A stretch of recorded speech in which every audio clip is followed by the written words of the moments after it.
हर सवाल का जवाब तलवार नहीं होता, मैं सीधा ये बोलता हूँ। आप बैठ के बात भी कर सकते हो ना, क्या हर सवाल का जवाब तोप तान दो, गोला तान दो, तलवार तान दो, ये नहीं होता है। तुम लोगों की जंग के अंदर वहां के मासूम बच्चे मारे जा रहे, इजरायली बच्चे मारे जा रहे, इजरायली मासूम लोग मारे जा रहे और फलस्तीनी मासूम लोग मारे जा रहे। उनको तो इनके बारे में पता नहीं। मैं मेरे अल्लाह की बनाई हुई चीज उसको अमल करने जाऊं तो तुम मुझे टेररिस्ट बोलते हो। हाँ, तेरा क्या है बे वहां पे टी राजा?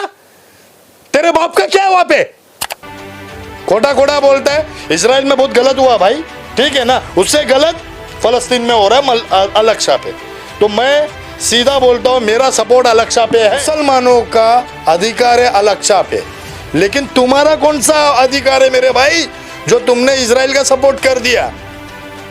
क्या तुमको ठसन है क्या किसी मुसलमानों से? तुम ठसन दिखा रहे हो क्या? यहूदी अल्लाह को मानने वाली कौम थी मेरे भाई, मनवा और सलवा खाई हुई कौम थी। पहले सपोर्ट करने से पहले तो सोच लो, समझ लो तुम किसको सपोर्ट कर रहे हो। क्या बनाना है? टेंपल ऑफ दज्जाल, और वो है अल-अक्सा में। तुम्हारे बाप की जमीन थी क्या वो? हाँ, जो तुम वहां अटैक कर रहे? खैरात में मिली जमीन थी, हिटलरों ने तुमको मारा था, रिफ्यूजी की तरह वहां पे खड़े थे। यजीबुल एक दुआ है, वो पढ़ो। वह इजाबतस्तुम जब्बारी, अल्लाह पर यकीन रखो, दुआ करो। दुआ सबसे बड़ा हथियार है। जब कुछ ना कर सको तो दुआ करो, रो के गिड़गिड़ा के, लेकिन रोड पे आके आप दंगे का माहौल नहीं फैलाएंगे। मुंबई टीवी, हर खबर सच के साथ। मैं उज़ैन सैयद और आप देख रहे हैं मुंबई टीवी। पिछले कुछ दिनों से इजराइल और फिलिस्तीन का युद्ध चल रहा है, जिसमें कई बेगुनाहों की मौत हो चुकी है, वहाँ के सिविलियंस की मौत हो चुकी है, यानी मानवता की मौत हो चुकी है। और इस बीच लोग इजराइल और फिलिस्तीन के सपोर्ट कर रहे हैं। कोई इजराइल का सपोर्ट कर रहा है तो कोई फिलिस्तीन का सपोर्ट कर रहा है। और अब भारत में ये लड़ाई, चुनावी लड़ाई में भी कहीं ना कहीं तब्दील होती जा रही है। टी राजा ने इस पे इजराइल का सपोर्ट किया है और असदुद्दीन ओवैसी ने इसमें फ़िलिस्तीन का सपोर्ट किया है। कहीं ना कहीं अभी हाल ही में चुनाव भी होने वाले हैं। इस चीज़ को लेकर हमारे साथ में नदीम खान मौजूद है। आइए हम उनसे बात करते हैं कि नदीम खान इस युद्ध के बीच में किसे सपोर्ट करते हैं। नदीम भाई, किसको सपोर्ट करते हो? अस्सलाम वालेकुम, जय हिंद, जय महाराष्ट्र। आऊज़ बिल्लाहि मिनश शैतानिर रजीम, बिस्मिल्लाहिर रहमानिर रहीम। सबसे पहले तो हमारे कुरान के अंदर जो कहा है, मस्जिद अल-अक्सा से तुम रिश्ता कैसे तोड़ सकते हो, जिसको तुमने बैतुल मुक़द्दस कहा है, आदम की बनाई हुई चीज़, इब्राहिम अलैहिस्सलाम की सल्तनत से चलती हुई चीज़, आज मोहम्मद सल्लल्लाहु अलैहि वसल्लम की उम्मती उस पर अमल कर रही है। दूसरी बात, आपने कहा चुनावी मामला। देखिए, असदुद्दीन ओवैसी एक मुसलमान नेता है, लीडर है, ठीक है। तो मिस्टर असदुद्दीन ओवैसी ने जो कहा, उनका वो अधिकार था, क्योंकि कुरान आपको मस्जिद अल-अक्सा से रिश्ता तोड़ना नहीं सिखाता। क्योंकि तुम अगर मस्जिद अक्सा से रिश्ता तोड़ दोगे तो तुम मुसलमान किस बात के? तो मैं तो सपोर्ट करता हूँ कि उसने बहुत अच्छी बात बोला। मस्जिद अल-अक्सा फ़लस्तीन में है, और फ़लस्तीन के अंदर अगर मस्जिद अल-अक्सा के मानने वाले हम मुसलमान भाइयों पे अगर तकलीफ़ हो रही है वहाँ पे, तो मस्जिद अल-अक्सा का सपोर्ट वो कर रहा है, ठीक है ना। तो उसका मौका बनता है बोलने का, उसका अधिकार है, उसका हक है। लेकिन टी राजा क्यों बोला, मेरी ये अभी तक का समझ में नहीं आया। क्योंकि टी राजा का तो कोई धार्मिक स्थल है नहीं, वो धार्मिक स्थल नहीं है, मगर वहाँ पर इजराइल में जो लोग रहते हैं वो भी तो मर रहे हैं ना वहाँ पर। हाँ, ठीक है ना, मैं बता रहा हूँ ना, बहुत अफसोस कर रहा हूँ मैं कि इजराइल के भी जो मेरे यहूदी है जो वो मर रहे हैं। लेकिन इजराइल के जो मिस्टर प्राइम मिनिस्टर है, उनको ये सोचना चाहिए और ये जनता को सोचना चाहिए कि आखिर फ़लस्तीन में ऐसा क्या है जो इजराइल आज 50-70 साल से उसके पीछे पड़ा है। ऐसा क्या है? क्या आप लोग को समझ में नहीं आता कि टेंपल बैतुल मुक़द्दस है, वहाँ पे मस्जिद अल-अक्सा है।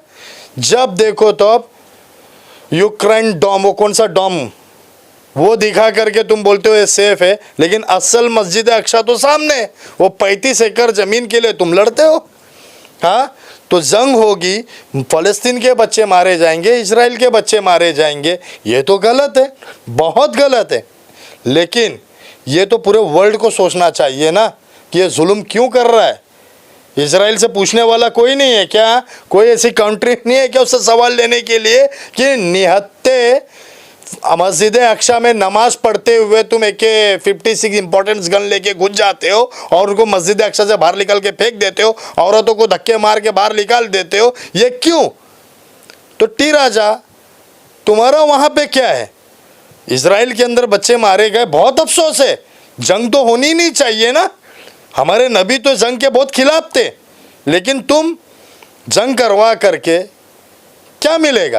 टी राजा को तो ये सोचना चाहिए, अभी भी मैं कहता हूँ कि मुसलमानों का अधिकार है अल-अक्सा पे, लेकिन तुम्हारा कौन सा अधिकार है मेरे भाई जो तुमने इजराइल का सपोर्ट कर दिया? क्या तुमको ठसन है क्या किसी मुसलमानों से? तुम ठसन दिखा रहे हो क्या? जैसे नरसिम्हा राव ने बोला कि 1000 लोग हम लोग वहाँ आएंगे, हमारे को रहने के लिए दो, ऐसी सब कुछ बात बोला। 1400 साल से हम भी परेशान हैं इनसे। अरे मेरे भाई नरसिम, जा हिस्ट्री निकाल ले मेरे भाई। ये मस्जिद अक्सा है ना, कई हजारों साल पुराना है। इब्राहिम अलैहिस्सलाम के टाइम से, आदम अलैहिस्सलाम के टाइम से आज मूसा अलैहिस्सलाम की कौम है वो, और वो अल्लाह को मानने वाली कौम थी। यहूदी अल्लाह को मानने वाली कौम थी मेरे भाई, मनवा और सलवा खाई हुई कौम थी। पहले सपोर्ट करने से पहले तो सोच लो, समझ लो तुम किसको सपोर्ट कर रहे हो। टी राजा, मैं तुमको पूछता हूँ, इजराइल ना तो मैं गया हूँ, ना तो तू गया है, ना तो फ़लस्तीन मैंने देखा है, लेकिन हमारी जज्बातें मस्जिद अक्सा से, फिर मैं बोलता हूँ तो मेरा अधिकार है बोलने का, क्योंकि मेरी मस्जिद अक्सा के ऊपर आंच आ रही है। कल मक्का पे आएगी तो तुम बोलोगे मक्का भी टेररिस्ट है, मक्का पे भी आवाज़ नहीं उठाओ। तो भाई मेरा मुसलमान होने का फ़ायदा क्या? मैं मुसलमान किस बात का जब मैं मेरे बैतुल मुकद्दस के लिए नहीं बोल सकता हो, मेरी मक्का के लिए नहीं बोल सकता हो, मेरे ईमान के लिए नहीं बोल सकता हो, तो क्या तुम्हारी बात को सुनूंगा मैं? अगर मैं मेरे अल्लाह की बनाई हुई चीज उसको अमल करने जाऊं तो तुम मुझे टेररिस्ट बोलते हो? हाँ, तेरा क्या है बे वहां पे टी राजा? तेरे बाप का क्या है वहां पे? खोटा खोटा बोलता है। इजराइल में बहुत गलत हुआ भाई, ठीक है ना, उससे गलत फलस्तीन में हो रहा है अल-अक्सा पे। तो मैं सीधा बोलता हूँ, मेरा सपोर्ट अल-अक्सा पे है। लेकिन एक सवाल, सीधा सवाल ये है कि आपको इन दोनों देश की जंग दिख रही, चाहे वो आप रहें चाहे कोई अन्य पार्टी करे, मगर जो मानवता की मौत हो रही है उस पर लोग क्यों नहीं बोल रहे हैं? तो ये दुनिया को सोचना चाहिए ना मेरे भाई। मैंने आपसे ये सवाल किया, मगर आपने इस मुद्दे को घुमाते हुए मस्जिद अल-अक्सा का हवाला दिया। हालांकि अच्छी बात है वो, क्योंकि आप मुस्लिम समुदाय से आते हैं, मगर मानवता को लेकर कोई क्यों नहीं बोल रहा है? क्योंकि दोनों तरफ का वीडियो मैं देखता हूँ, इतने भयानक वीडियो रहता है वो, इतने भयानक वीडियो, मगर उस पर कोई क्यों नहीं बोल रहा है? तो मैंने अफसोस जताया ना भाई, ये यहूद कौम है, ये सिर्फ और सिर्फ मस्जिद अल-अक्सा के लिए लड़ रही है क्या? वहाँ के मलबे के ज़मीन के लिए लड़ रही है क्या? क्यों लड़ रही है? उसको पूरा वर्ल्ड सपोर्ट कर रहा है। किसको मारने के लिए? फ़लस्तीन निहत्तों को मारने के लिए। हमास, चलो तुम टेररिस्ट बोलते हो ना, तो हमास का तो मैं सपोर्ट भी नहीं करता हूँ, ठीक है ना, मैं हमास के सपोर्ट में बिल्कुल नहीं हूँ, लेकिन मस्जिद अल-अक्सा के सपोर्ट में तो रहूँगा ना। तुम क्यों पीछे पड़े? इजराइल क्यों पीछे पड़ा है? तुम लोगों की जंग के अंदर वहाँ के मासूम बच्चे मारे जा रहे, इजरायली बच्चे मारे जा रहे, इजरायली मासूम लोग मारे जा रहे, और फलस्तीनी मासूम लोग मारे जा रहे। उनको तो इनके बारे में पता नहीं है ना। लेकिन एक चीज़ मैं तुमको कह दूंगा, इजराइल के जो आला दर्जे के वहाँ पे आलिम होते, आलिम, उनको आलिम बोलते हैं, ठीक है ना, वो आलिम लोगों को पता है कि टेम्पल ऑफ दज्जाल हमको बनाना है। क्या बनाना है? टेम्पल ऑफ दज्जाल, और वो है अल-अक्सा में। तुम्हारे बाप की जमीन थी क्या वो? हाँ, जो तुम वहाँ अटैक कर रहे, खैरात में मिली जमीन थी, हिटलरों ने तुमको मारा था, रिफ्यूजी की तरह वहाँ पे खड़े थे।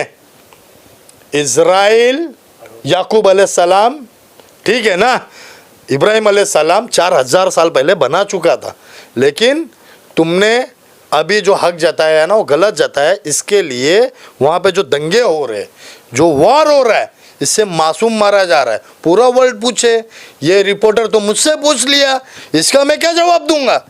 ये पूरे वर्ल्ड को देना चाहिए कि भाई तू समझौता भी कर सकता था, हर सवाल का जवाब तलवार नहीं होता। मैं सीधा ये बोलता हूँ, आप बैठ के बात भी कर सकते हो ना, क्या हर सवाल का जवाब तोप तान दो, गोला तान दो, तलवार तान दो, ये नहीं होता है। तो नदीम खान अवाम से क्या अपील करेगा? अवाम से ये करूँगा कि देखिए भाई, हर जगह के एसीपी डीसीपी साहब जितने भी है, जैसे हमारे मुमरा के अंदर एक मीटिंग ली गई थी कि ऐसी फालतू की बातें ना करे जाए, और हम लोगों ने भी उस पर अमल किया। लेकिन ऐसे ऐसे जो लोग आवाज़ उठा रहे उनको मैं सिर्फ जवाब दे रहा हूँ आपके चैनल के माध्यम से कि भाई मुसलमानों, मस्जिद अक्सा से तुम पीछा नहीं छुड़ा सकते, क्योंकि ये तुम्हारे 30 पारे के कुरान ने बोला है कि मस्जिद अक्सा तुम्हारा बैतुल मुकद्दस है, वहां पे दज्जाल का सर कलम होगा इंशाअल्लाह ताला। लेकिन आने वाले वक्त में आप ऐसे सब चीज को देख के ना फलस्तीन का सपोर्ट करो ना इजराइल का सपोर्ट करो, कम से कम बैतुल मुकद्दस के लिए हाथ उठा के दुआ करो। रोड पे मत लिख लो, रोड पे निकल के हमारे हिंदुस्तान का माहौल क्यों खराब करने का यार। हमको हमारे हिंदुस्तान का माहौल शांत चाहिए। बैतुल मुकद्दस हमारी जान है, हमारी रूह है, हमारे लिए सब कुछ है। हमको उसके लिए दुआ करना है इंशाअल्लाह ताला। जैसे हमारे अल्लाह ने मक्का की हिफाजत की थी, आबाबिल चिड़िया भेज करके अलम तरा कैफा पे अमल किए थे, वैसी अमयजीबुल एक दुआ है वो पढ़ो। व इजाबतस्तुम जब्बारी, अल्लाह पर यकीन रखो, दुआ करो। दुआ सबसे बड़ा हथियार है। जब कुछ ना कर सको तो दुआ करो, रो के गिड़गिड़ा के। लेकिन रोड पे आके आप दंगे का माहौल नहीं फैलाएंगे। आपके साथ कानून है, कानून की इज्जत करो और अपने अल्लाह का फरमाबरदार रहो। बस मैं इसके आगे और कुछ नहीं कहूँगा। जय हिंद, जय महाराष्ट्र। बात करने के लिए बहुत बहुत शुक्रिया। तो नदीम भाई का साफ तौर पे ये कहना है कि वो मस्जिदुल अल अक्सा को सपोर्ट करते हैं, कहीं ना कहीं वो बैतुल मुकद्दस है, इसके लिए सारे मुस्लिम समुदाय के लोग उसे सपोर्ट करते हैं। और वहाँ पर जो हो रहे जुल्म, अब देखना ये रहेगा कब तक का मानवता की मौत होती रहेगी और कब इस पर रोकथाम लगता है। Camera person Afzal Shaikh, Jain Syed, Mumbai TV.